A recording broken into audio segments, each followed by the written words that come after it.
अब देखिए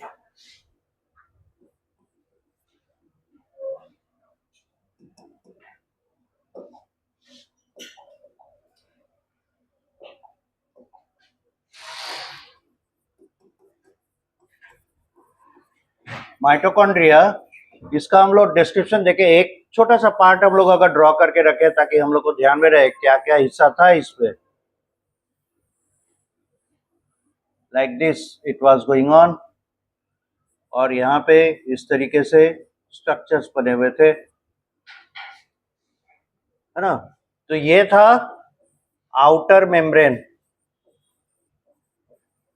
in short एमईएमबी, और ये था inner membrane, एमईएमबी in short.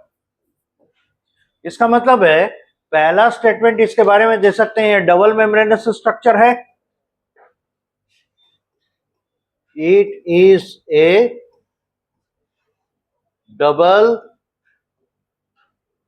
Membranes, RANEOUS, membranous structure common for both plant and animal cell. Plant cell और animal cell दोनों में पाया जाने वाला कॉमन स्ट्रक्चर है, ठीक है। देख रहे हैं आउटर मेम्ब्रेन और इनर मेम्ब्रेन के बीच में एक खाली जगह है, इसको कहते हैं inter, MEMB for membrane, inter membrane space. हर एक का कुछ ना कुछ यूज है, ठीक है। तो आप देखेंगे ये ऑर्गेनल जो है, हम लोग सभी जानते हैं इसको power house of the cell कहते हैं, रेस्पिरेशन का साइट है, इतना तो सबको पता है, तो कोई नई बात नहीं है। तो है क्या, एटीपी सिंथेसिस के लिए, अब ये जो इंपॉर्टेंट बात है जो हम लोग 11th लेवल पे समझेंगे कि एटीपी सिंथेसिस के लिए प्रोटॉन यानी H+ आयन यानी एसिड का मूवमेंट जरूरी है इसमें, और उसके लिए वो एसिड को यानी H+ आयन को जमा करता है इस जगह पे, इंटरमेम्ब्रेन स्पेस पे। ये इसका इंपॉर्टेंस है, तो यही बताएं यहाँ पे पॉइंट नंबर 2 में कि दोनों मेम्ब्रेन के बीच में एक खाली जगह है, इसको कहेंगे इंटरमेम्ब्रेन स्पेस, और ये इंस्ट्रूमेंटल है, यूज होता है प्रोटॉन यानी H+ आयन जमा करने के लिए ताकि एटीपी सिंथेसिस हो सके। अब वो कैसे, वो हम लोग जब प्लांट के फिजियोलॉजी में रेस्पिरेशन पढ़ेंगे then it will be clear. तो पर फाउंडेशन तो यहीं से शुरू होना चाहिए, तब ना उसको लिंक करेंगे वहां पे। Okay, the two membranes have a space in between called intermembrane space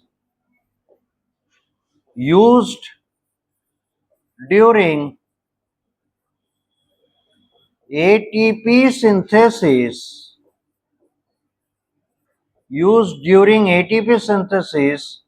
for storing H+ ions। इसको यूज किया जाता है एटीपी सिंथेसिस के लिए जिसमें कि H+ आयन यानी एसिड को स्टोर करेगा फॉर द टाइम बिंग, फिर उसको फ्लो कराएगा, एटीपी सिंथेसिस कर लेगा। ये ऐसा ऑर्गेनल है,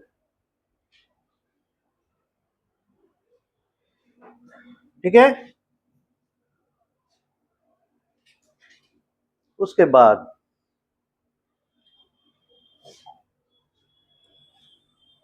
बार बार ड्रॉ करने से बेहतर है इसको कॉपी कर लिया जाए, क्लोन, मूव टू नेक्स्ट, पूरा कीजिए। ओके,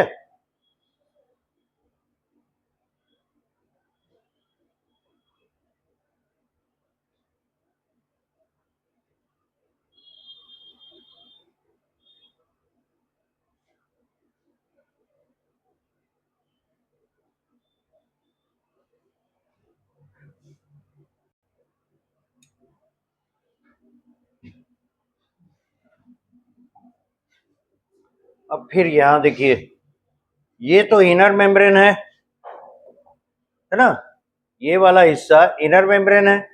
इस इनर मेम्ब्रेन पे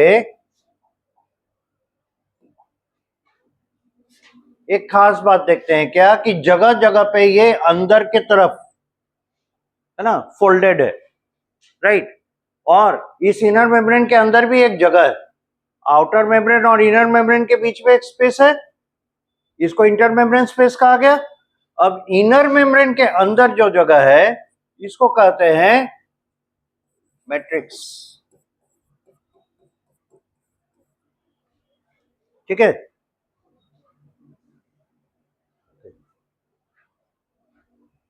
सो सीरियल नंबर 3 थर्ड होगा ना, the space inside inner membrane, इसको कहेंगे मैट्रिक्स।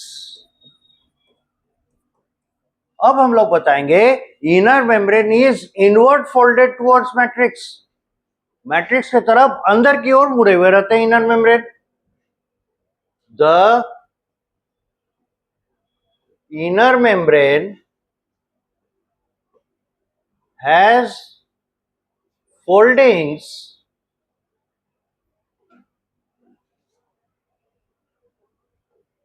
टुवर्ड्स द मैट्रिक्स, और इसे कहा जाता है CRYSTAE, क्रिस्टी। ये हो गया प्लूरल, और इसका सिंगुलर क्रिस्टा।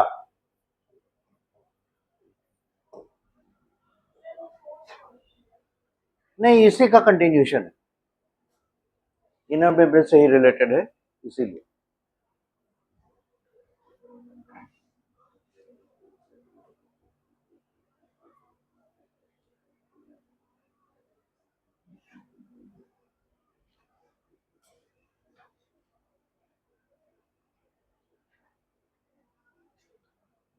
क्रिस्टा या क्रिस्टी, ये इनवर्ड फोल्डेड स्ट्रक्चर्स हैं। अब एक चीज देखिए, ये सीधा सीधा जाते जाते अंदर की ओर मुड़ रहा है, फिर सीधा जाते जाते अंदर की ओर मुड़ रहा है। ऐसा नहीं लग रहा है छोटे से स्पेस पे अपना सरफेस एरिया बढ़ा रहा है कि नहीं? जैसे मान लीजिए, ये पहले भी हम लोग कर चुके हैं, ये 2 पॉइंट है, इन दोनों के बीच में शॉर्टेज डिस्टेंस क्या होगा? Straight line. लेकिन अगर दूरी बढ़ानी हो तो हम क्या कर सकते हैं, ऐसे ऐसे घूम घूम कर उसके बाद यहां पहुंचेंगे। अब अगर दोनों धागे को, 2 धागे अगर हैं, इस तरीके से हम इसका मेजरमेंट ले रहे हैं, इस धागे को जब सीधा करेंगे it will B stretch more than the distance between the 2 points. अगर इसको धागे को सीधा करेंगे तो दोनों के बीच में जो दूरी है उससे ज्यादा हो जाएगा। इसका मतलब क्या हो रहा है, अगर ये मेम्ब्रेन इस तरीके से फोल्ड बैक एंड फोर्थ कर रहा है तो अपने सतह को बढ़ा रहा है, लंबाई बढ़ा रहा है। तो मेम्ब्रेन तो फ्लैट चौड़ी सी संरचना है, इसलिए हम लोग कह सकते हैं कि ये अपने सरफेस एरिया को बढ़ा रहा है और बढ़ाता है।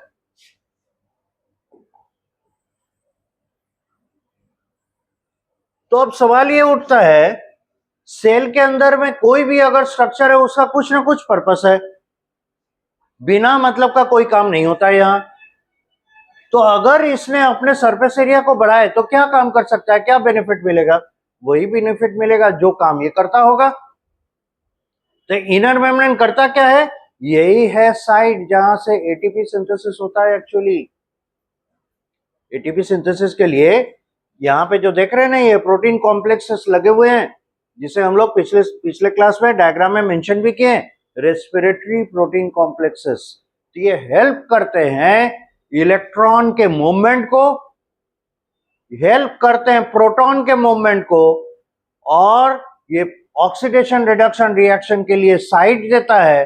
फाइनली आप देखेंगे क्या रिजल्ट क्या हो रहा है, ये एटीपी सिंथेसिस करके दे रहे हैं, और हेल्प किस में करेगा फाइनली? कार्बन डाइऑक्साइड इवोल्यूशन में। ये actually inner membrane carbon dioxide evolution में हेल्प नहीं करेगा। कार्बन डाइऑक्साइड इवोल्यूशन के लिए तो मैट्रिक्स के अंदर के मॉलिक्यूल्स हैं वो हेल्प करेंगे, लेकिन एटीपी सिंथेसिस के लिए ये कॉम्प्लेक्सेस रिस्पॉन्सिबल है। तो आप जरा सोचिए, अगर इनके मदद से एटीपी बन रहा है तो ये अगर बढ़ेंगे एटीपी ज्यादा प्रोड्यूस होगा।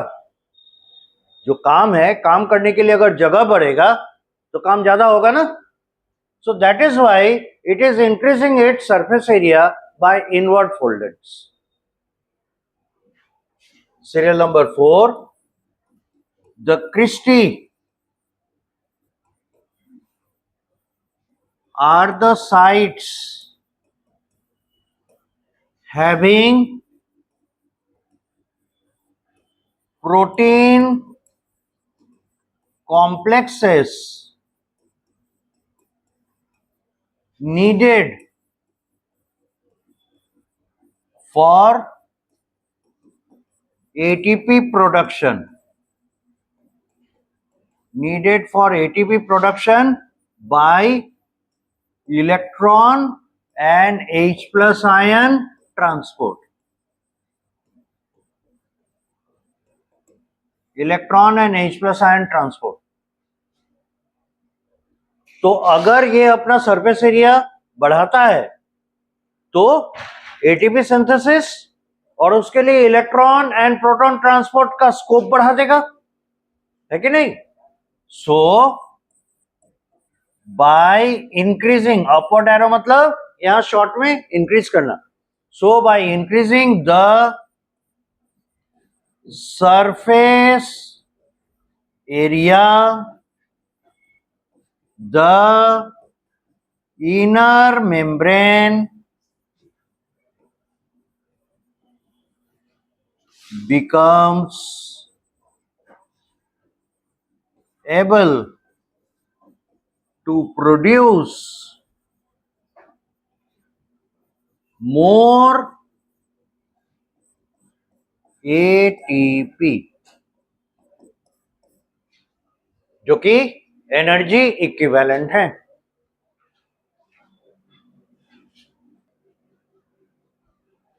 अब एक छोटा सा चीज है इसके स्ट्रक्चर में, वो है इसका मैट्रिक्स। ये सीरियल नंबर 5 डिस्क्रिप्शन में।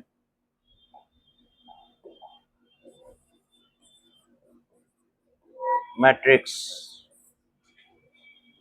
ये तो पहले ही बता चुके हैं, space with in the inner membrane, है ना।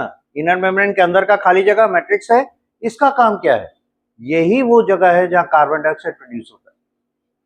यानी ग्लूकोज को ब्रेक करके इसके अंदर पहले भेजा जाता है, ठीक है। और हम लोग बोल सकते हैं पायरुविक एसिड को यहां भेजा जाता है। क्यों? क्योंकि आप लोग 10th स्टैंडर्ड में लाइफ प्रोसेसेस में रेस्पिरेशन में ये जानते हैं ना।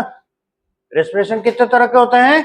2 तरह के, एक एनाएरोबिक, दूसरा एरोबिक। एनाएरोबिक में ऑक्सीजन यूज नहीं होता, एरोबिक में ऑक्सीजन यूज होता है, ठीक है। अब एनाएरोबिक में क्या है, अगर ऑक्सीजन यूज हो चाहे ना हो, एरोबिक में ऑक्सीजन यूज होता है ना। तो कहने का मतलब है दोनों ही तरह के रेस्पिरेशन में कॉमन पॉइंट क्या है? पहला पॉइंट क्या है कि ये ग्लाइकोलिसिस करेंगे, ग्लूकोज का ब्रेकडाउन करेंगे, राइट।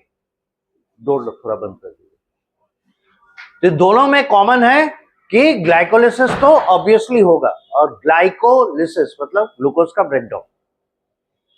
पर यह भी याद रखिए ग्लूकोज के ब्रेकडाउन के बाद प्रोडक्ट क्या बनते हैं, तो वही बताया हुआ है, पायरुविक एसिड बनता है। तो चाहे एरोबिक रेस्पिरेशन हो या एनाएरोबिक रेस्पिरेशन हो, साइटोप्लाज्म में पायरुविक एसिड का प्रोडक्शन होगा। माइटोकॉन्ड्रिया कहां पे रोल प्ले करने आता है? पायरुविक एसिड को बुलाया जाता है, आओ भैया यहां आओ, तुम्हारा स्वागत यहां पे होगा। और ऑक्सीजन का यूज यहीं पे होता है माइटोकॉन्ड्रिया के अंदर। और इन सब चीजों के लिए कौन रेस्पॉन्सिबल है? दिस वन, द मैट्रिक्स, ठीक है। तो पायरुविक एसिड को ब्रेक करके कार्बन डाइऑक्साइड प्रोड्यूस करना, ऑक्सीजन इवोल्यूशन, ये सब मैट्रिक्स से मदद से होता है। तो हम लोग मैट्रिक्स का इंपॉर्टेंस यहां बताएं। This space is used by the mitochondria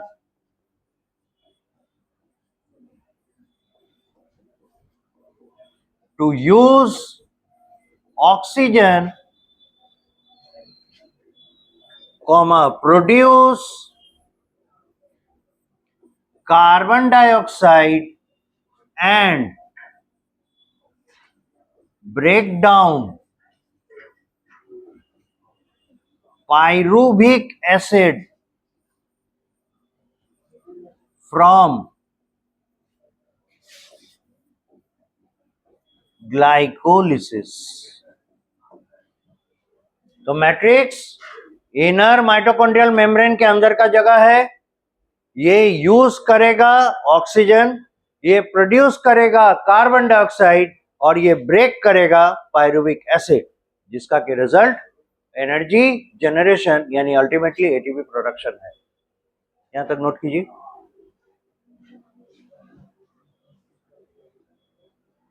ये था इसके स्ट्रक्चर के डिस्क्रिप्शन में लास्ट पॉइंट। एक बार फिर से समराइज कर दें, इसके स्ट्रक्चर में क्या क्या है देख लीजिए।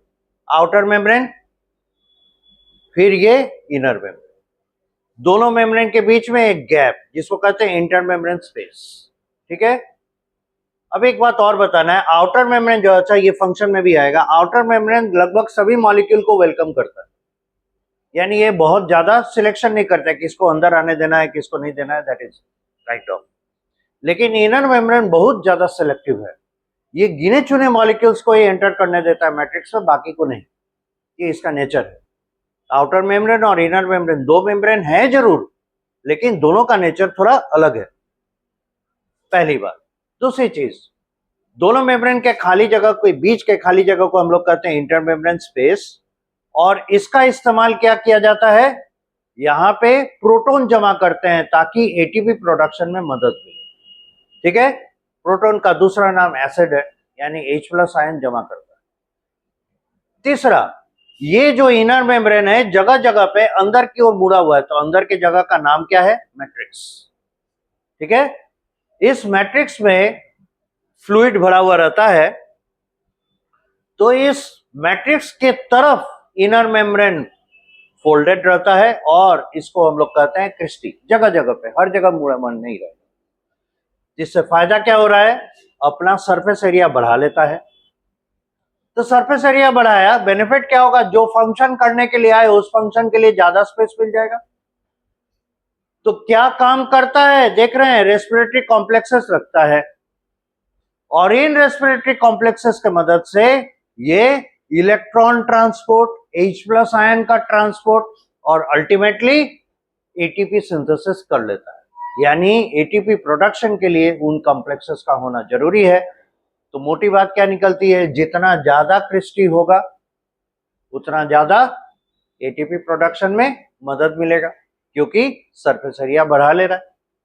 अब एक और चीज रह गया था, इसका मैट्रिक्स वो काम क्या करता है, तो यही वो जगह है जो ग्लाइकोलिसिस के बाद जो पायरुविक एसिड बनेगा, इस पायरुविक एसिड को बुलाता है, सिक्वेंशियली स्टेप बाय स्टेप इसको ब्रेक करता है ताकि प्रोड्यूस हो सके कार्बन डाइऑक्साइड, और फाइनली यही वो जगह है जहां ऑक्सीजन यूज होता है और जिसके वजह से ये एटीपी प्रोडक्शन संभव होता है।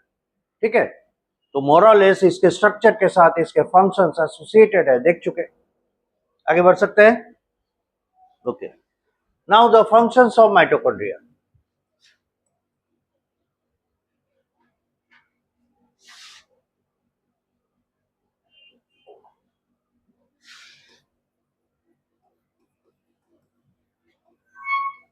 Functions of mitochondria.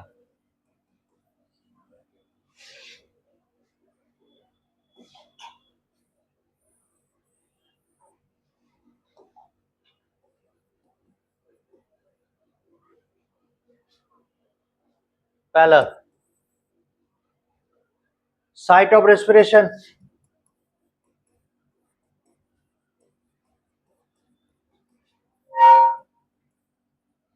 In any eukaryotic cell.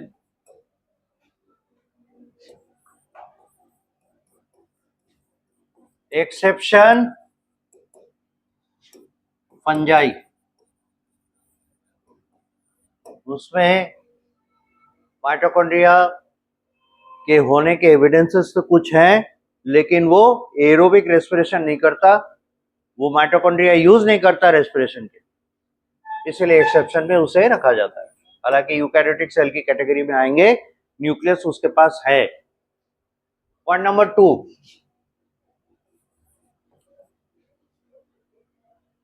it produces ATP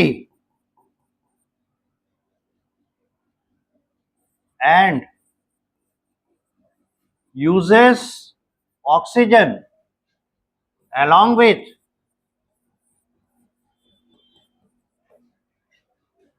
production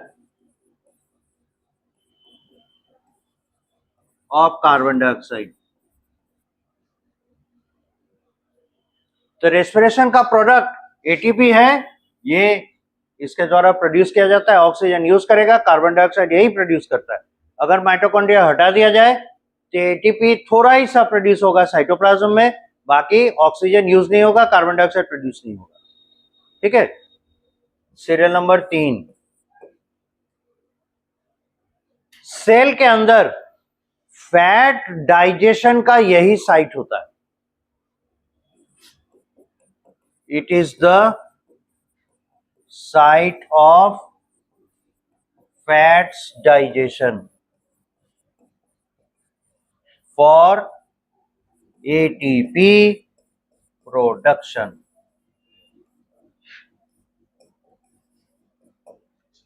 fats को यूज करके एनर्जी प्रोड्यूस करना है, ये काम भी यही करता है, इसको छोड़ के दूसरे कहीं जगह पे फैट का डाइजेशन नहीं होता। हालांकि आप देखेंगे एक स्ट्रक्चर होता है, उसे कहते हैं पेरोक्सिसोम, वो छोटे फैट मॉलिक्यूल्स को यूज करता है, बड़े फैट मॉलिक्यूल्स के लिए यही है। तो इस क्रेडिट को यही ले जाता है कि फैट डाइजेशन का साइट भी सेल के अंदर यही होता है। ठीक है। सीरियल नंबर 4, एक और इंपॉर्टेंट चीज, सेल के अंदर अगर एनर्जी प्रोडक्शन नहीं हो तो सेल क्या हो जाएगा? डेड हो जाएगा। लिखने का समय देंगे, इतना नहीं हरी में, मतलब हरी अप नहीं हुई है। सेल के अंदर ATP production is very important, otherwise life can not be carried out. ठीक है।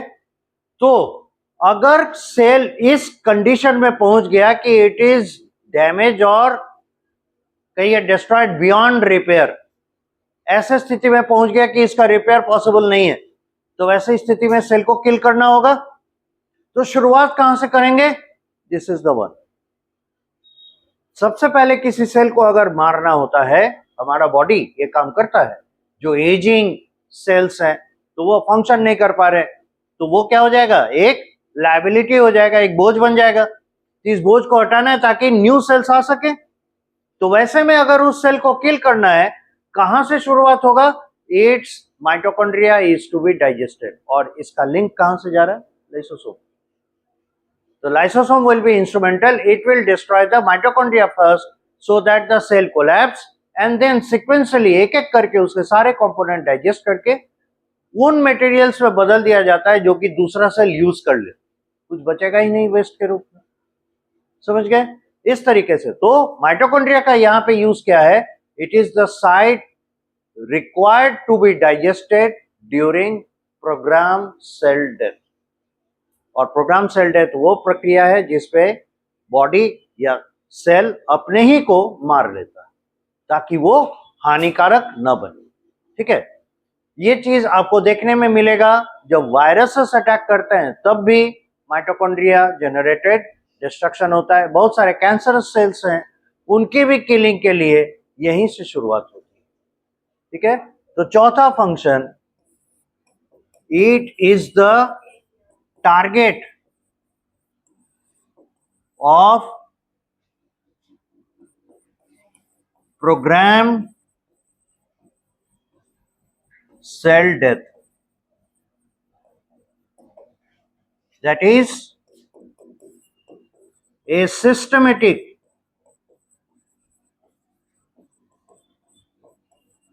killing of the cells when they are damaged beyond repair. ऐसी स्थिति में ये टारगेट बन जाता है किलिंग का.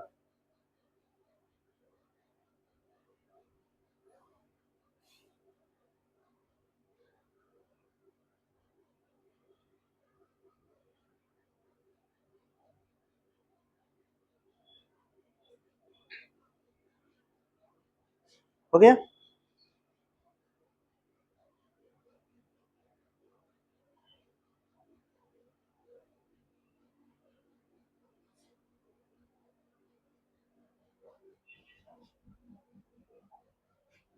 Serial number 5. इसका जो मैट्रिक्स है, इनर मेम्ब्रेन के अंदर का जगह, उसमें एक फ्लूइड भरा रहता है और उसको कहते हैं माइटोसोल, है ना. There is a fluid inside matrix और इसको कहते हैं माइटोसोल. अब इस माइटोसोल की खासियत क्या है? It contains DNA. कैसा? Circular. RNA produced from DNA. Ribosomes 70S type. बताए थे ये बात आप लोग को, है ना, एक्सपेरिमेंट करके.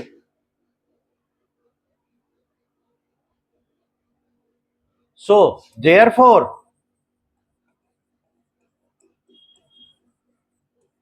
दे यानी माइटोकॉन्ड्रिया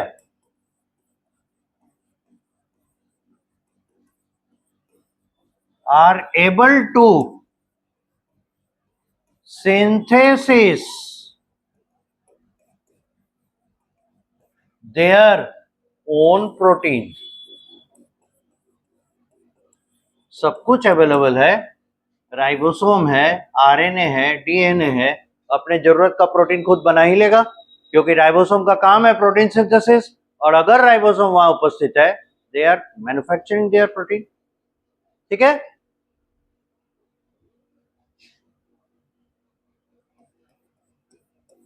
फाइव का फर्स्ट. और ये प्रॉपर्टी किसको एट्रीब्यूट हो रहा है?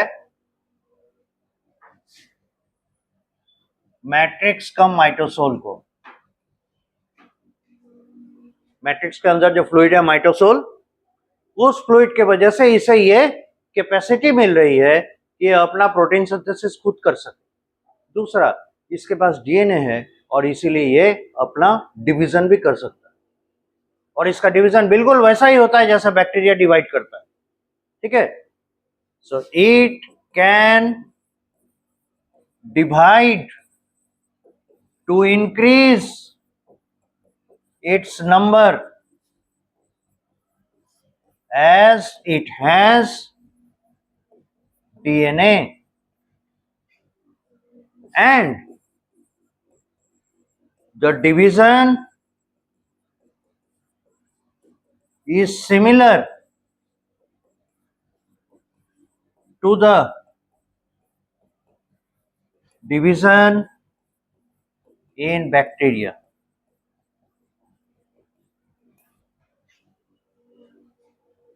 यहां तक नोट कीजिए.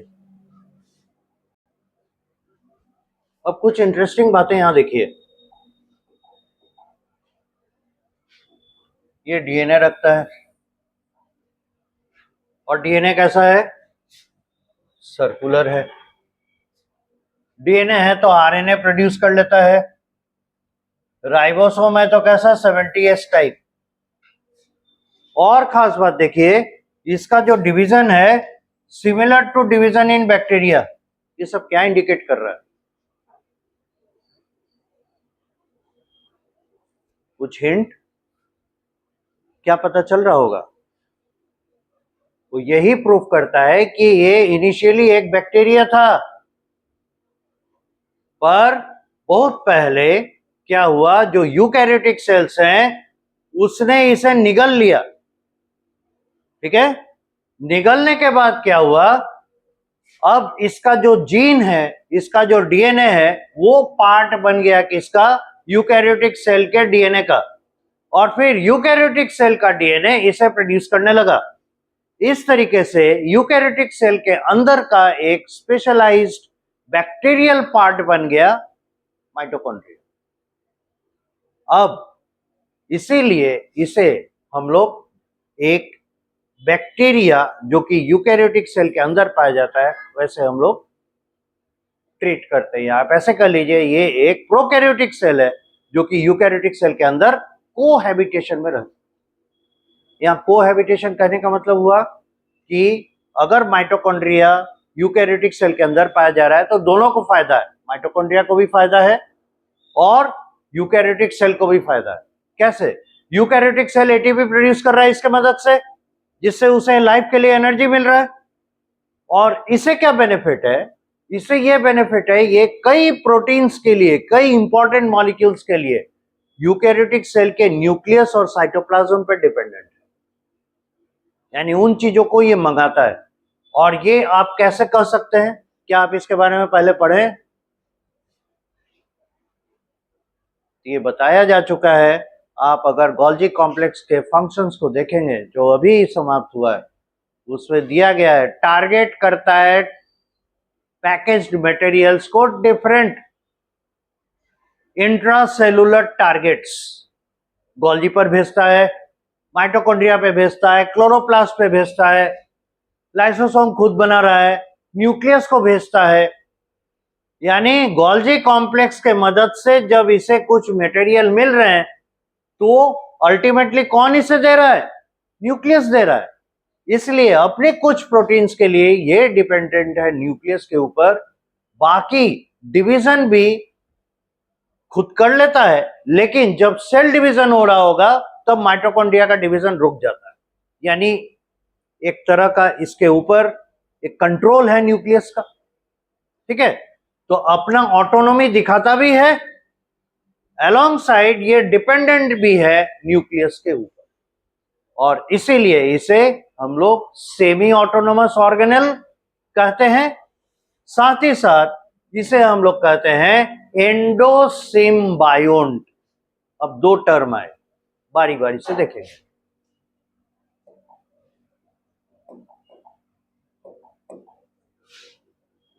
Serial number 6, it can divide, can make own protein, so it has autonomy। Cell dependency इसके पास है। ऑटोनोमस मतलब क्या हो गया? सेल डिपेंडेंट, किसी दूसरे पे नहीं। लेकिन 6A 6B में देखिए,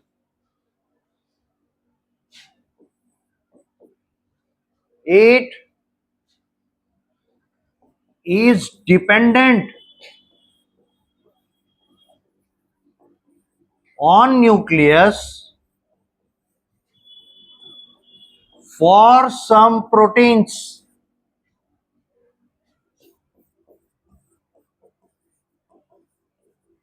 and is guided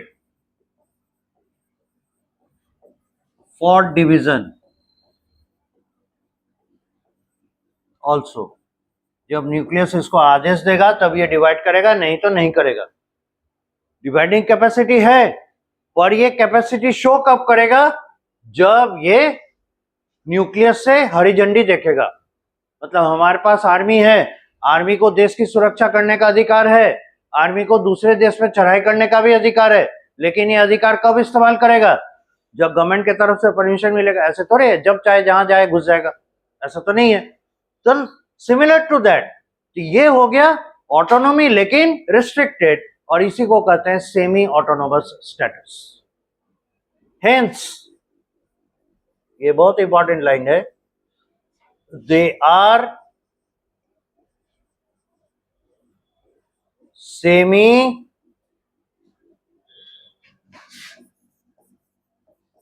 autonomous organelles, इसलिए इन्हें सेमी ऑटोनोमस ऑर्गेनिल कहते हैं।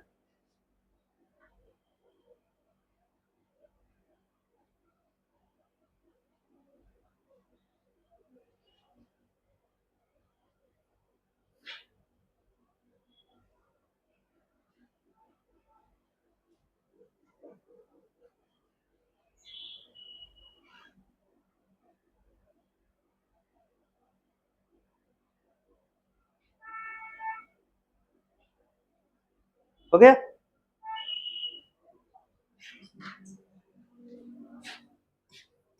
Serial number C. It resembles bacteria and it benefits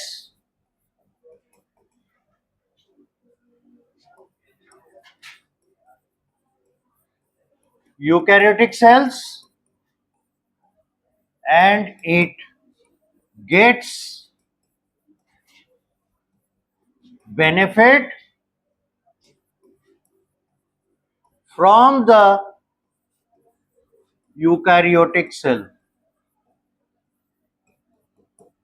देखिए खास बात क्या निकल के आ रहा है कि ये एक बैक्टीरिया जैसा स्ट्रक्चर है ना, ये यूकैरियोटिक सेल को बेनिफिट देता है और यूकैरियोटिक सेल से इसे भी बेनिफिट मिलता है। ठीक है, अब यहां ब्रैकेट में एक रिलेशन का नाम लिखिए, यह है symbiosis.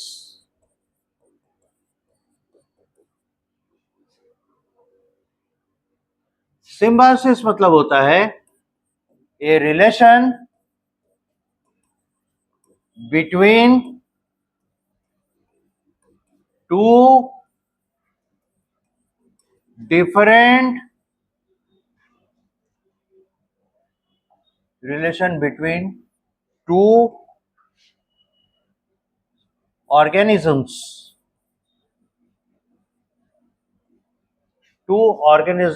of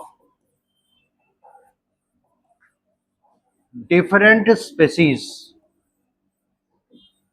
in which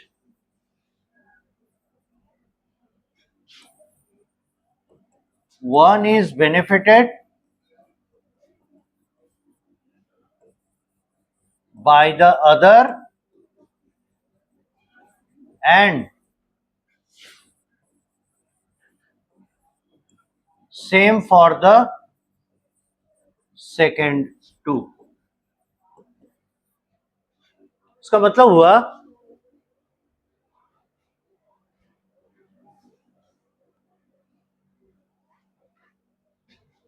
symbiosis के बारे में कह रहे हैं क्या कि ऐसा रिलेशन है दो ऑर्गेनिज्म के बीच में, लेकिन दोनों क्या होने चाहिए? डिफरेंट स्पीसीज के मेंबर होने चाहिए। क्योंकि सेम स्पीसीज मेंबर हो जाएगा, ये तो माँ और बेटे का रिलेशन हो सकता है, माँ और बेटी का, बाप बेटे का, बाप बेटी का।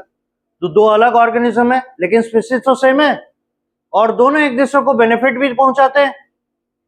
और जब छोटे होते हैं ऑफस्प्रिंग्स तो अपने पेरेंट्स से बेनिफिट लेते हैं, तो वहां पे वो पैरासाइट बन जाएगा। पर ऐसा नहीं है, ये केयर में आता है, पेरेंटल केयर में, और म्यूचुअल बेनिफिट में आता है, जो कि इस सिम्बायोसिस के अंतर्गत का बात नहीं है। सिम्बायोसिस हो गया दो स्पीसीज होने चाहिए और दोनों का दो अलग ऑर्गेनिज्म होने चाहिए, उनके बीच में अगर बेनिफिशियल रिलेशनशिप हो, दोनों को एक दूसरे से फायदा हो रहा हो, तब इसे सिम्बायोसिस कहेंगे। अब यहां बताने के पीछे रीजन क्या है देखिए, तो यूकैरियोटिक सेल एक स्पीसीज हो गया और इसके अंदर रह रहा माइटोकॉन्ड्रिया एक बैक्टीरिया स्पीसीज का ऑर्गेनिज्म दिख रहा है। कैसे हम लोग इसको बैक्टीरिया प्रूव कर रहे हैं? इसका डीएनए सर्कुलर डीएनए होता है जस्ट लाइक द बैक्टीरिया। इसका राइबोसोम 70S टाइप राइबोसोम होता है जस्ट लाइक द बैक्टीरिया। इसका डिवीजन का मॉडल वैसा ही होता है जैसे बैक्टीरिया डिवाइड करता है, इसीलिए ये प्रूफ हो जाता है कि इट इज अ बैक्टीरिया। ठीक है, और ये बैक्टीरिया कहां रह रहा है? सेल के अंदर। तो एंडो इनसाइड और सिम्बायोसिस शो कर रहा है, इसलिए ये एंडोसिम्बायोन्ट कहलाता है। ठीक है, तो दो चीज, एक अपने प्रॉपर्टी के वजह से ये सेमी ऑटोनोमस स्ट्रक्चर है और दूसरा अपने फंक्शन के वजह से ये एंडोसिम्बायोन्ट है। Hence it is an endosymbiont.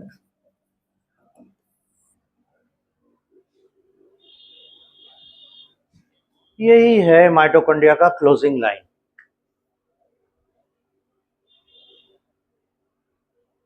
और ये कॉमन टू बोथ है, ये प्लांट सेल्स और एनिमल सेल्स दोनों में पाए जाएंगे, तो दोनों में एक ही जैसा प्रॉपर्टी शो करेगा।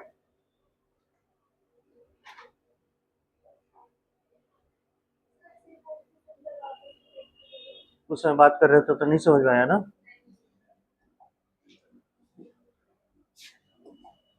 पढ़िए क्या लिखा है। Relationship between two organisms of different species. दो अलग ऑर्गेनिज्म का मतलब दो ऑर्गेनिज्म होने चाहिए और उनका स्पीसीज अलग होना चाहिए। ठीक है, अगर ऐसा हुआ जिसमें कि एक को दूसरे से बेनिफिट मिल रहा है और दूसरे वाले को पहले से, तब इस तरह का रिलेशनशिप सिम्बायोसिस कहलाएगा। अब ये यूकैरियोटिक सेल को फायदा पहुंचा रहा है और यूकैरियोटिक सेल से ये बेनिफिट उठा रहा है। ठीक है ना, अपने लिए प्रोटीन, जरूरी प्रोटीन सेल में से ले रहा है और फायदा क्या पहुंचा रहा है? एटीपी सिंथेसिस करके दोनों को बेनिफिट हो रहा है, तो ये सिम्बायोसिस हो गया। अब ये चूंकि अंदर में रह रहा है इसीलिए एक टर्म जोड़ना पड़ा, एंडोसिम्बायोट। ये बाहर रहता तो जस्ट सिम्बायोसिस कर देते, अंदर रह रहा है इसीलिए एंडोसिम्बायोट। राइट, चलिए आगे ध्यान रखिएगा। अब है हमारे पास, हो गया।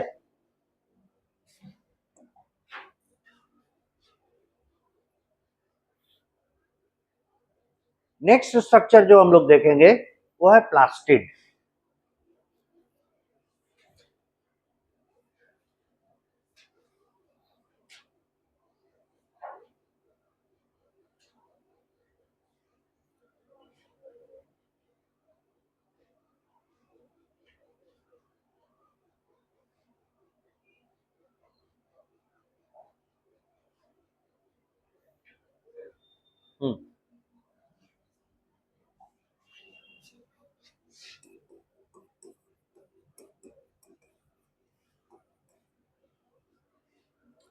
पहली बात, it is present in the plant cell only। ये प्लांट सेल में ही पाए जाते हैं, एनिमल सेल में एब्सेंट होंगे।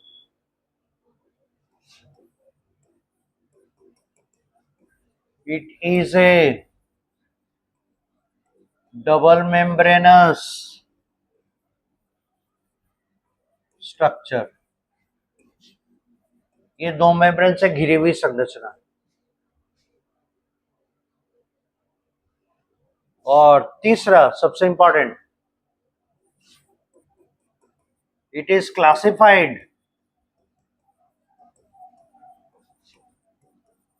On the basis of colour. तो प्लास्टिड को हम लोग क्लासिफाई करेंगे on the basis of colour. एक हो जाएगा कलरफुल, बहुत अलग अलग कलर के होंगे। एक होगा ग्रीन कलर,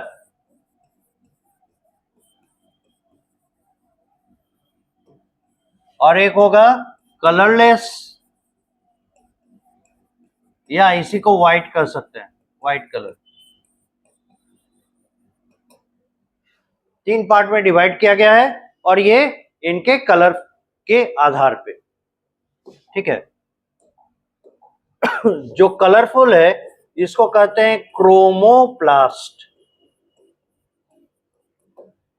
जो ग्रीन कलर है इसको कहते हैं क्लोरोप्लास्ट। हमको इनके ऊपर ज्यादा कंसंट्रेट करना है। और तीसरा जो व्हाइट कलर है ये है ल्यूकोप्लास्ट। ल्यूको मतलब होता है व्हाइट, प्लास्ट से प्लास्टिड, क्लोरो फ्रॉम क्लोरोफिल जो कि है ग्रीन कलर का, और प्लास्ट प्लास्टिड। क्रोमो ये होता है कलरफुल या कलर्ड ऑब्जेक्ट, उसके लिए क्रोमो टर्म यूज होता है। क्रोम, क्रोम या क्रोमो। और प्लास्ट तो प्लास्टिड है, ठीक है।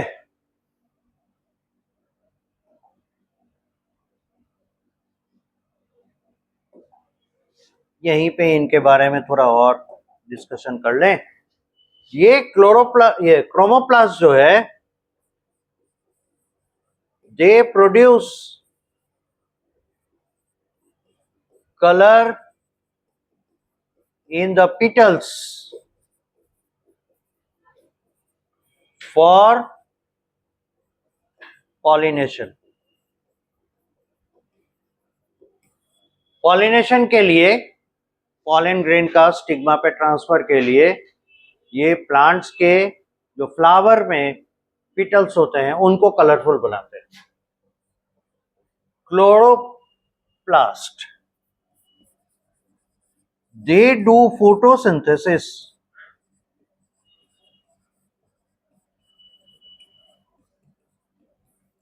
और leucoplast they do food storage.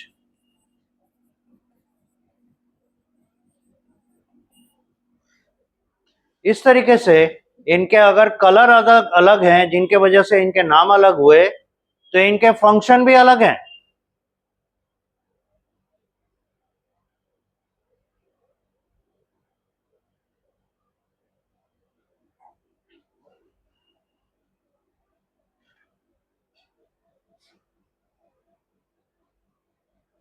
ठीक है,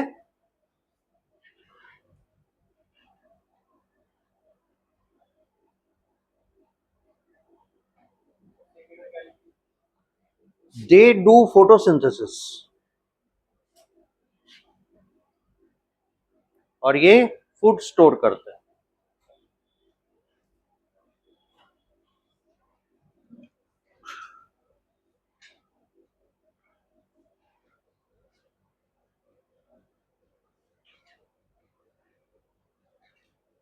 आगे बढ़े।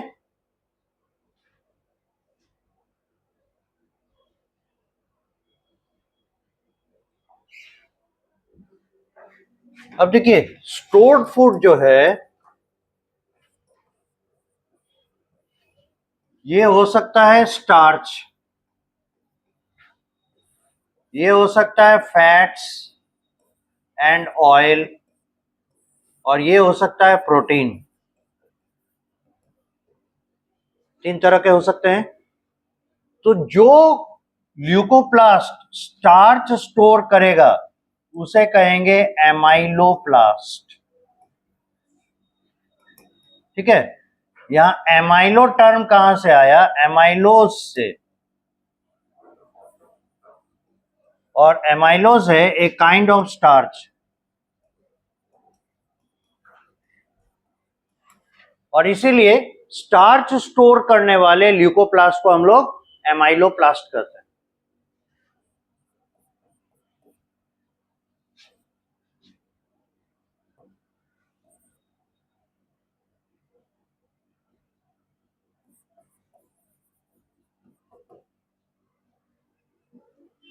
एलाइयोप्लास्ट,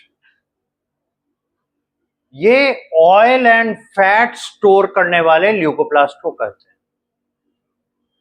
और protein aleuroplast,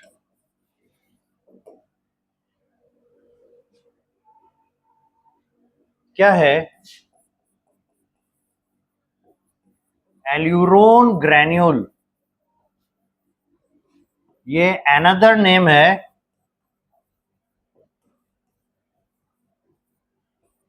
for protein granules.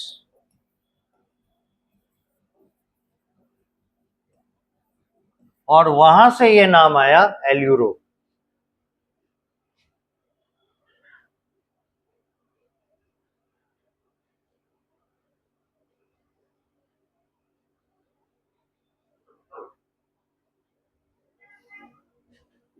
ठीक है,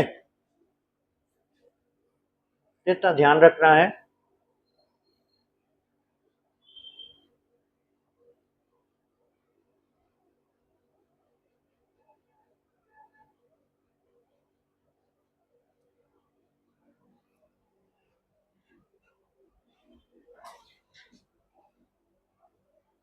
आगे बढ़े।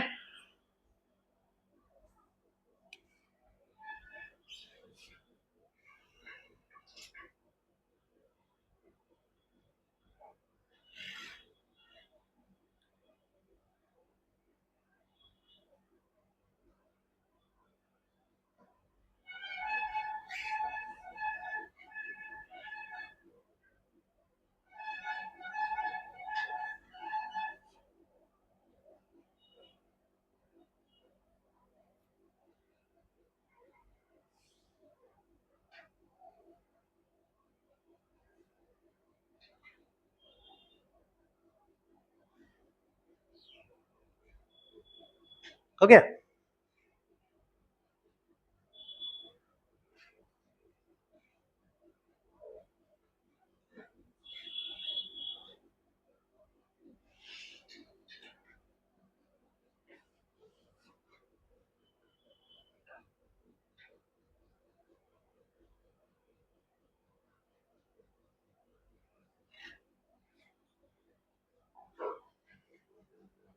अब हम लोग डिस्कस करें क्लोरोप्लास्ट।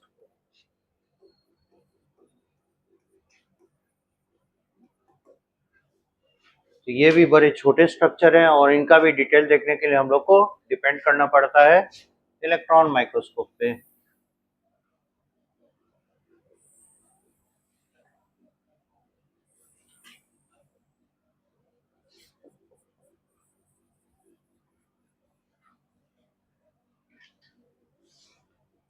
माइटोकॉन्ड्रिया की तरह इसके भी आउटर मेम्ब्रेन,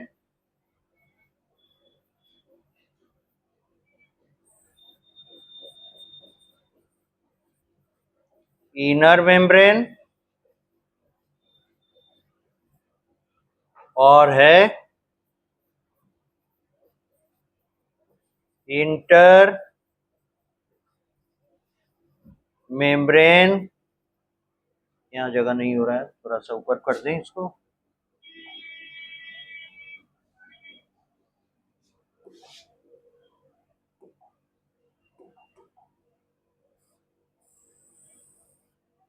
ये हो गया इंटर मेम्ब्रेन स्पेस। माइटोकॉन्ड्रिया के साथ कंपैरिजन करते चलिए। माइटोकॉन्ड्रिया का इनर मेम्ब्रेन देखे अंदर की तरफ मुड़ा हुआ रहता था, बैक एंड फोर्थ, यहाँ स्मूथ है ना, कहीं कोई इनर फोल्ड्स नहीं है। लेकिन अंतर कहाँ दिखेगा? वो है इसमें बहुत सारे सिंगल मेम्ब्रेन के, है ना, कॉइन लाइक स्ट्रक्चर्स मिलते हैं। ये इनर मेम्ब्रेन के अंदर उसके खाली जगह पे, और ये इंटरकनेक्टेड भी रहते हैं एक नेटवर्क बना के।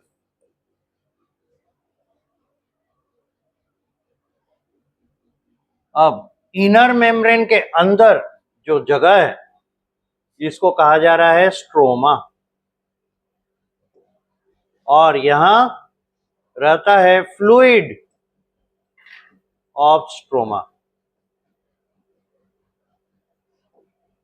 ठीक है। दूसरी खास बात, ये एक सिंगल स्ट्रक्चर जो देख रहे हैं इसे कहते हैं थाइलाकॉइड, और ये जो एक यूनिट बना के बैठा है ऐसे सिंगल स्ट्रक्चर्स, इन्हें कहते हैं ग्रैनम सिंगुलर और प्लूरल हो जाता है ग्राना।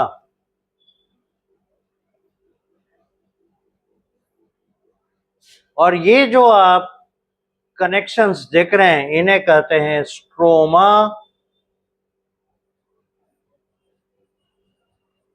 लैमिला, प्लूरल में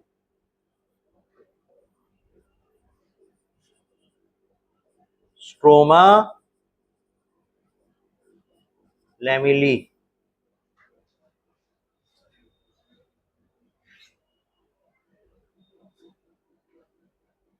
और डायग्राम के बारे में कहते हैं ultra structure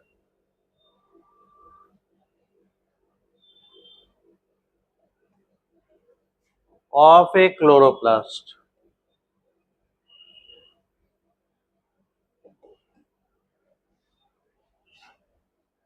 this is the ultra structure of chloroplast.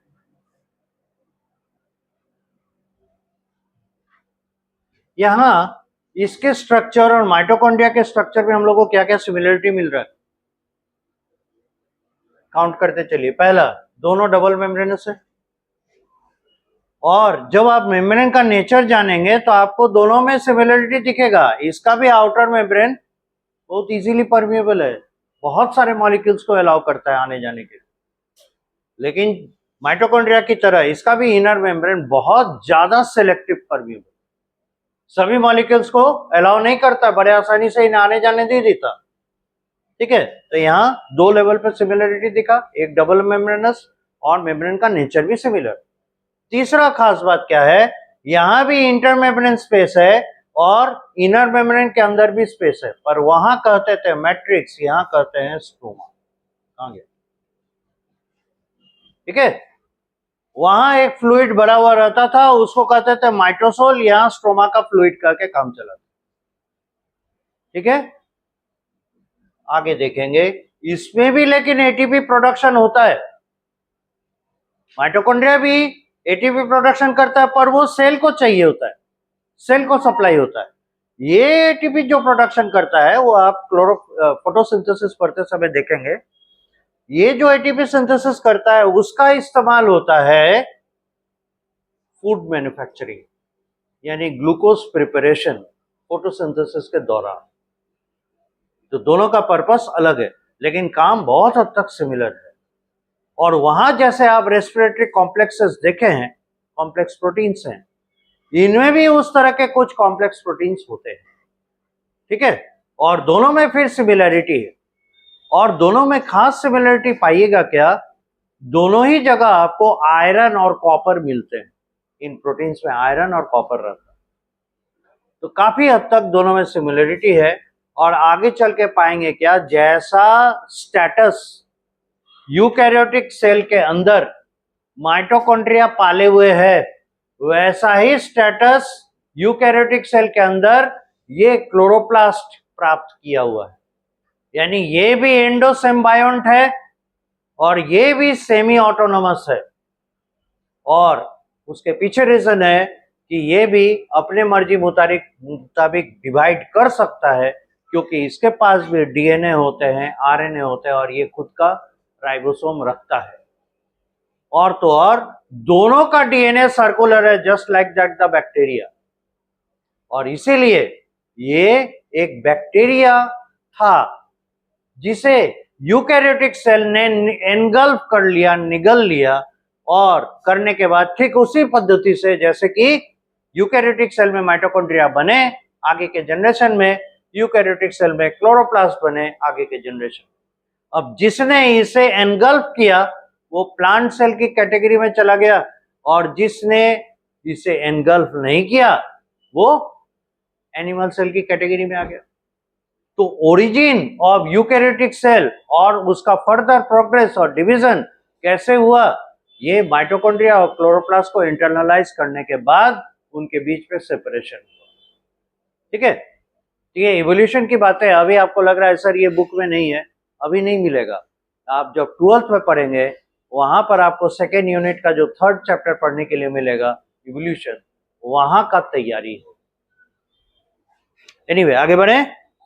अब इसके डिस्क्रिप्शन में पहली बात जो आप कर सकते हैं, सब जगह जहां भी सिमिलरिटी मिले माइटोकॉन्ड्रिया के साथ लाइक करते चलिए। इससे फायदा क्या होगा, आपको दोनों के बीच में सिमिलरिटी और दोनों के बीच में difference at the same time मिल जाएगी। Like mitochondria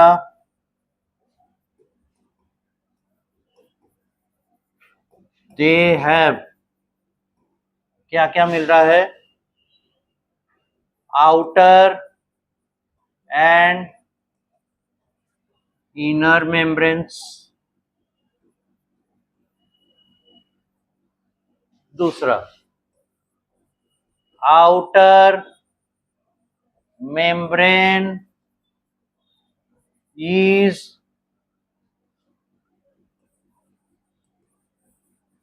highly permeable,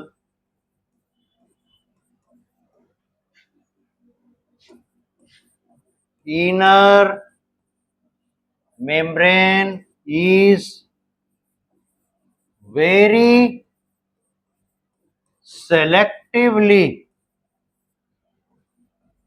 permeable। क्या है, लाइक माइटोकॉन्ड्रिया, ये सब सिमिलर जा रहा है। इंटरमेम्ब्रेन स्पेस,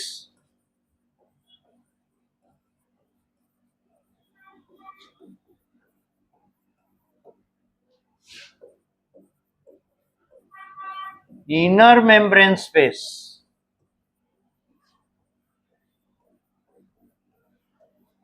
बट यही लिखते हैं not called matrix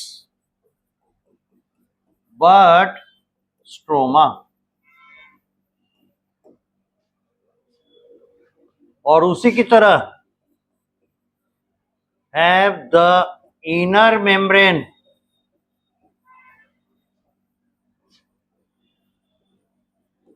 a fluid in which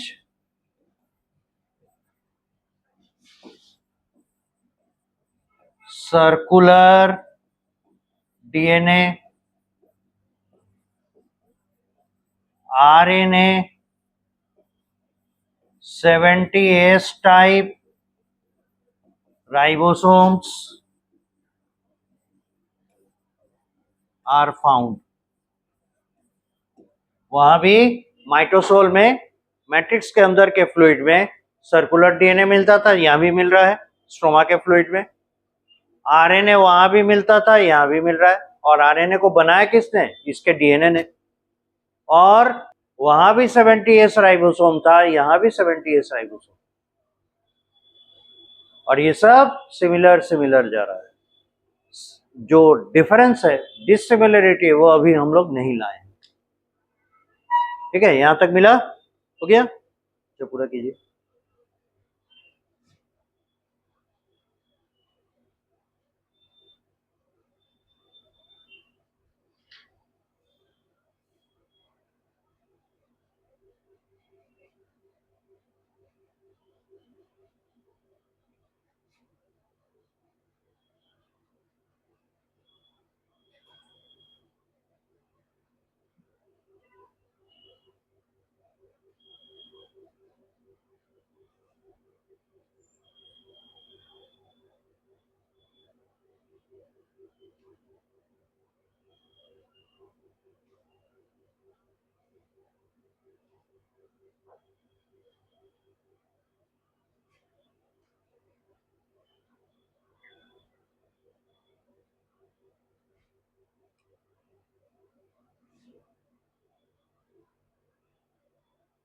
ठीक है।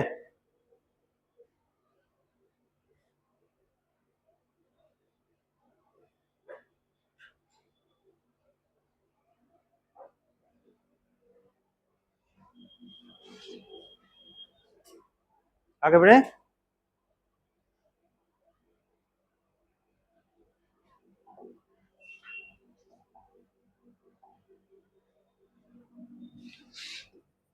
So, like mitochondria,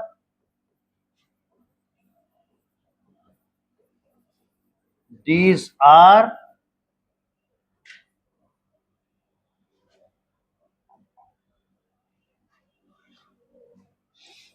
semi-autonomous, as can divide but controlled by nucleus, is dependent for some proteins from nucleus, इसलिए ये सेमी ऑटोनोमस है।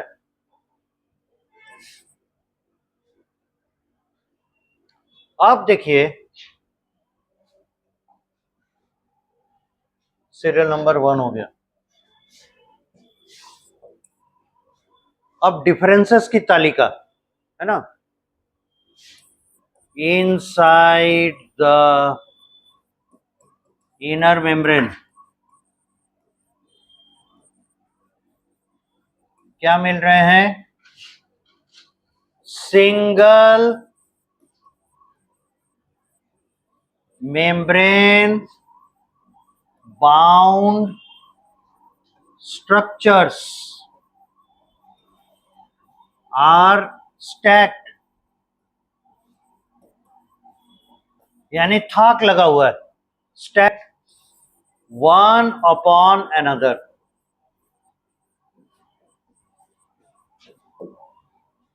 एक के ऊपर एक, इस तरीके से सिंगल मेम्ब्रेन बाउंड स्ट्रक्चर्स हैं, एक के ऊपर एक के ऊपर आप थाक लगा के बैठे हुए हैं। ठीक है, यही है सिंगल मेम्ब्रेन बाउंड स्ट्रक्चर्स, ये रहे। और इसी को हम लोग क्या कर रहे हैं? कॉल्ड, बताइए, अभी लिखें, थाइलाकॉइड। इन्हीं को थाइलाकॉइड कहा जा रहा है। और खासियत देखे, देयर मेम्ब्रेन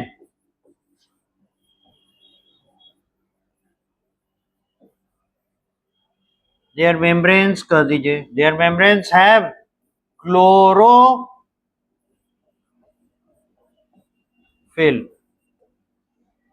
इन्हीं के मेम्ब्रेन्स पे क्लोरोफिल पाया जाता है।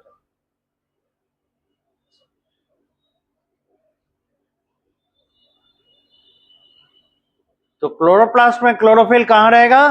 थाइलाकॉइड के मेम्ब्रेन पे। सो कंट्रीब्यूशन देख लीजिए, सो दे परफॉर्म लाइट रिएक्शन,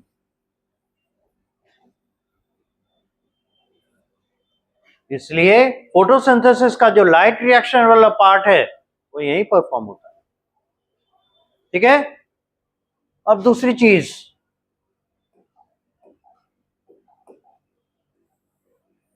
ये जो एक ग्रुप बनाया, एक के ऊपर एक के ऊपर एक पिलर जैसा स्ट्रक्चर, इस पिलर जैसे स्ट्रक्चर को क्या कह रहे हैं? Called granum.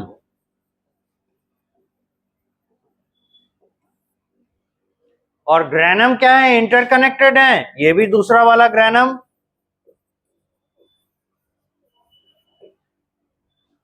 तो ये इंटरकनेक्टेड है और इसको कनेक्ट कर रहा है कौन? Stroma lamella. interconnection called stroma lamella.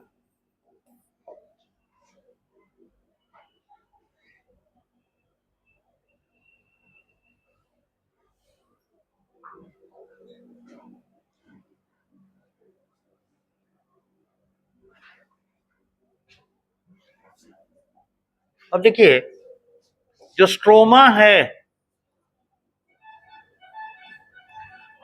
ऐसा तो आप देख ही चुके हैं, इसमें क्या बताया गया है, सर्कुलर डीएनए, आरएनए और राइबोसोम रखता है, ये अपना प्रोटीन सिंथेसिस वहां पे करेगा। एक और इंपॉर्टेंट बात है कि it contains enzymes for glucose synthesis. Glucose manufacturing के लिए जो एंजाइम्स है वो स्ट्रोमा में पाए जाते हैं, और इसीलिए, और ये भी हम लोग जानते हैं 10th के नॉलेज से कि ग्लूकोज का सिंथेसिस होता है डार्क रिएक्शन में, तो stroma is the site for dark reaction, hence it is the site for dark reaction, इसलिए ये डार्क रिएक्शन का साइट है। अब देखिए chloroplast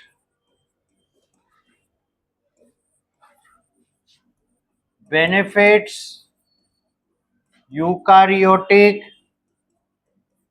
cell by producing food।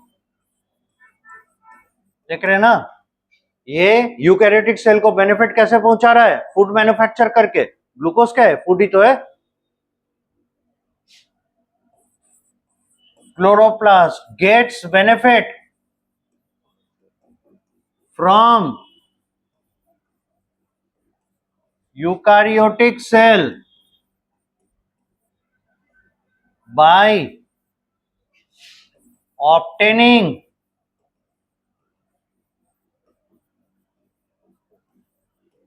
proteins of need।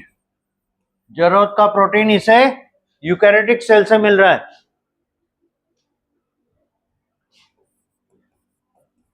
Like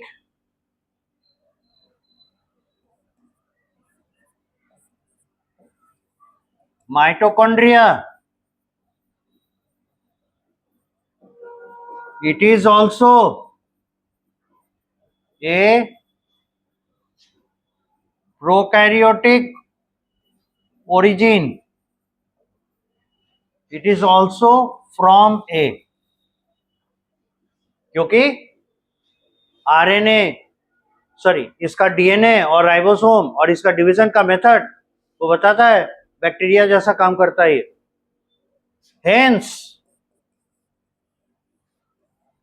like mitochondria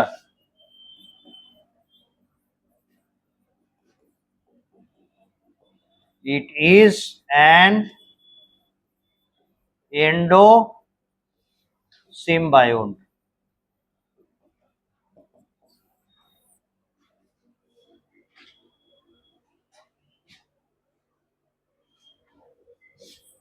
अब function में रह क्या गया, सब बातें तो हो गई, डिवीजन कर सकता है, फोटोसिंथेसिस कर सकता है, तो फंक्शन में एक ही, और मोस्ट इंपॉर्टेंटली इट डज